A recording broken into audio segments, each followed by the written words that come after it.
L'objet de mon intervention, c'est surtout de vous donner une description de la nébuleuse, de la manière dont les choses se sont vraiment passées au Conseil constitutionnel. D'abord, moi j'étais le répondant. J'étais donc celui qui représentait le candidat. Mais c'était Moudjine qui était le mandataire. Et quand je suis entré, ils nous ont dit qu'ils ne recevaient qu'une seule personne. Et ils ont dit que c'est moi qui devais entrer tout seul. Et quand je suis entré, ils sont venus prendre une enveloppe. L'enveloppe, pour me présenter l'enveloppe et me demander si c'est bien ma signature qui est sur l'enveloppe de scellé. Alors, quand j'ai regardé l'enveloppe, j'ai vu que c'était bel et bien ma signature. Je leur ai dit oui. Ils ont pris l'enveloppe, sont allés le montrer à la société civile pour ensuite aller le montrer aux juges qui étaient tous présents. Mais un peu derrière les juges, il y avait une table technique où des ordinateurs étaient installés et un écran était en face de nous. Alors ils ont pris la clé qui était dans l'enveloppe, ils sont venus me présenter la clé en me disant est-ce que c'est bien la clé que vous avez donnée? Alors j'ai regardé, c'était une clé blanche et les particularités visuelles étaient vraiment les mêmes.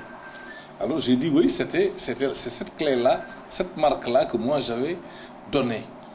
Alors à partir de ce moment, ils ont pris la clé qu'ils ont amenée à la table technique qui est derrière. Et la table a introduit la clé et a commencé à dérouler les parrains que nous avons eus. Alors, quand ils ont commencé à dérouler, ils ont trouvé deux notions. Une notion de rejet qu'ils ont appelée rejet récupérable et une notion de rejet. Et ces rejets qu'ils ont dit, ils les ont, en déroulant le film, le nombre de parrains, sur une cage, figurait le nombre de rejets. Mais ce nombre de rejets qui existait, on ne peut pas savoir c'est par rapport à quoi. Parce qu'en fait, pour faire un contrôle, c'est par rapport à un fichier. On n'a jamais eu le fichier. Donc, pour faire le contrôle doit s'adosser sur un fichier. Le fichier ne nous a pas été présenté. On ne savait pas c'est quel fichier, comment ils se sont préparés. Et tout ce qu'ils ont parlé de rejet, ils n'ont pas pu nous donner une copie, un document qui faisait état des rejets. Et quand ils disent aux gens que c'est des rejets pour autre motif, il faut qu'on nous dise les motifs.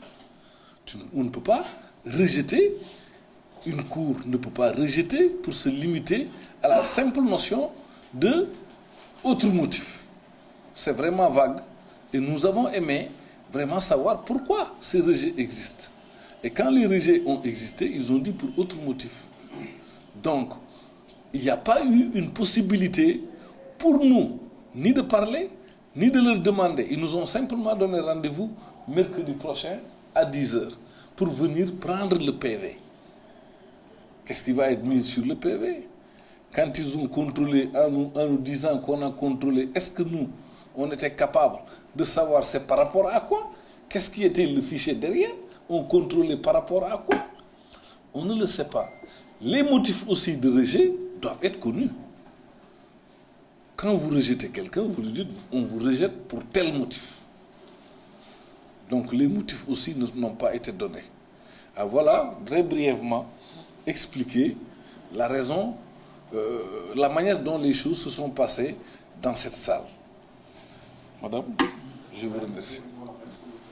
Nous avons dit que nous ne voulons pas entrer dans ces histoires de chiffres. Parce que nous laissons la plénitude des déclarations de chiffres au Conseil constitutionnel, qui est un organe que nous pensons être responsable. Mais nous devons aujourd'hui d'expliquer la manière dont les choses se sont passées et comment ces procédures-là nous ont vraiment désarçonné. Voilà ce que je voulais dire. C'est pour autre motif. J'ai levé la main et demandé au président que renfermer ce concept de autre motif. Il m'a dit non, c'est vraiment, ça peut être des erreurs matérielles, ça peut être tel, ça.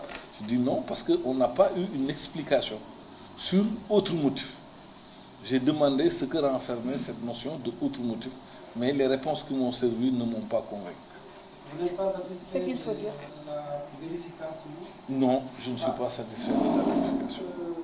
Je m'excuse parce qu'il y a quelque chose qui m'étonne. Il y a certains candidats qui ont déposé. Comme par exemple... Notre répondant avait fait toutes les vérifications idoines sur le portail ouvert par l'État lui-même afin de vérifier la totalité des parrainages que nous avons déposés.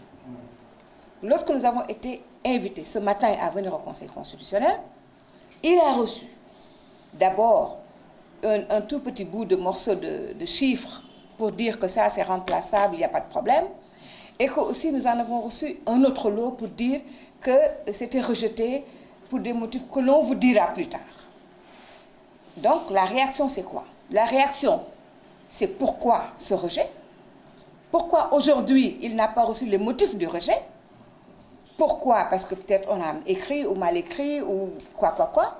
Et pourquoi il n'a pas reçu séance tenante, les listings, parce qu'on ne sait pas de quoi demain sera fait.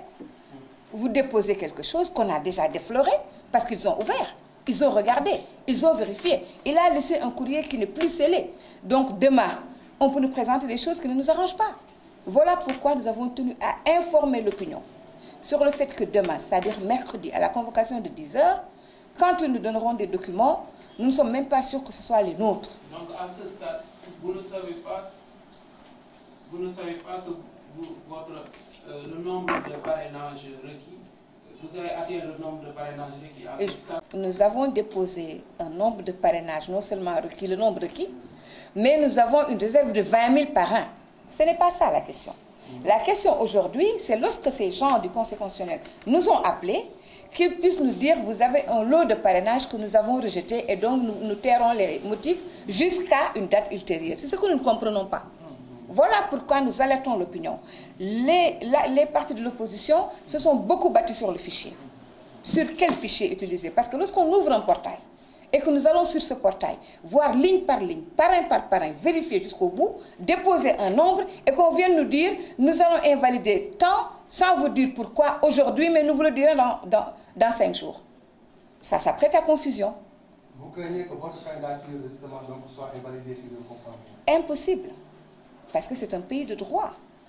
Ce pays est un pays de droit et nous savons ce que nous avons déposé, nous connaissons les règles et les règlements. Et nous avons réponse à tout. Nous n'avons pas été jusque-là. Nous alertons, voilà. Nous faisons peur certainement. Parce que n'oubliez pas que nous avons remplacé l'actuel président à la primature. N'oubliez pas que beaucoup de choses sont derrière elle. Tout le monde le sait, Agibou est une force tranquille. Il ne parle pas beaucoup. Il ne s'exprime pas beaucoup. Il est très rigoureux. Et chaque fois qu'il parle de quelque chose, cela fait non seulement tilt, mais ça oblige même l'opinion internationale à se prononcer. Mercredi prochain à y retourner, nous sommes en train de nous organiser pour préparer justement ce jour-là. Mais alerter qu'on a déjà défloré notre document. On ne sait pas, parce qu'il n'a pas reçu copie de ce qu'on lui reproche. Il n'a pas reçu de documents écrits, encore moins de documents électroniques. Donc nous alertons l'opinion sur cela et nous allons continuer la procédure.